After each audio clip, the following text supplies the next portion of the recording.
చాలా మంది నన్ను అంటుంటారు, నీ మీద వ్యతిరేకత ఉంది, నీ మీద కోపంగా ఉన్నారు. నేను అడగదలుచుకున్న మీ ద్వారా, రైతులు ఎందుకు కోపం ఉంటారు? 25,35,000 మంది రైతులకు 20,617 కోట్ల రూపాయల రుణమాఫీ 10 నెలల్లో చేసినందుకు నా మీద రైతులు కోపంగా ఉంటారా? మహిళలు, మా ఆడబిడ్డలు రాష్ట్రం మొత్తం ఆర్టీసీలో ఉచిత ప్రయాణం ఇచ్చినందుకు, చదువుకునే పిల్లల కాడ నుంచి మన పెద్దమ్మల వరకు అమ్మగారింటికి వెళ్ళాలన్నా, అమ్మవారిని దర్శించుకోవాలన్నా ఉచిత బస్సు ప్రయాణం ఇచ్చినందుకు మా ఆడబిడ్డలు నా మీద కోపంగా ఉంటారా?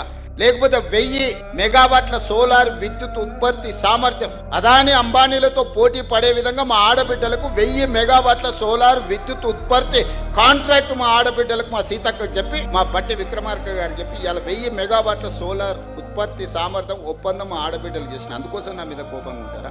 50 లక్షల కుటుంబాలకి ఈరోజు 200 యూనిట్లు ఉచిత కరెంట్ ఇస్తున్న పేదవాడి ఇంట్లో వెలుగులు ఈరోజు ఈ ప్రభుత్వం ఇస్తుంది. అందుకోసం ఈ 50 లక్షల కుటుంబాలు నా మీద కోపంగా ఉంటారా? 43 లక్షల మంది ఆడబిడ్డలకు 500 రూపాయలకు సిలిండర్ ఇస్తున్నాం, అందుకోసం నా మీద కోపంగా ఉంటారా? 57,000 ఉద్యోగ నియామక పత్రాలు అందించినందుకు వాళ్ళు ఉంటారా కోపంగా? ఉద్యోగాలు వచ్చిన వాళ్ళు ఇన్నేళ్ల మీ కళ సాకారమైనందుకు నా పట్ల అభిమానం ఉంటుందా? నా మీద కోపం ఉంటుందా? సోషల్ మీడియాలో ఎవడో పెట్టిందా అని మీరు ఎవ్వరు ఏమనకపోవడం వల్ల అదే నిజం అనే అబద్ధం, నిజం గడప దాటే లోపల అబద్ధం మొత్తం ప్రపంచాన్ని చుట్టేసి వస్తుంది.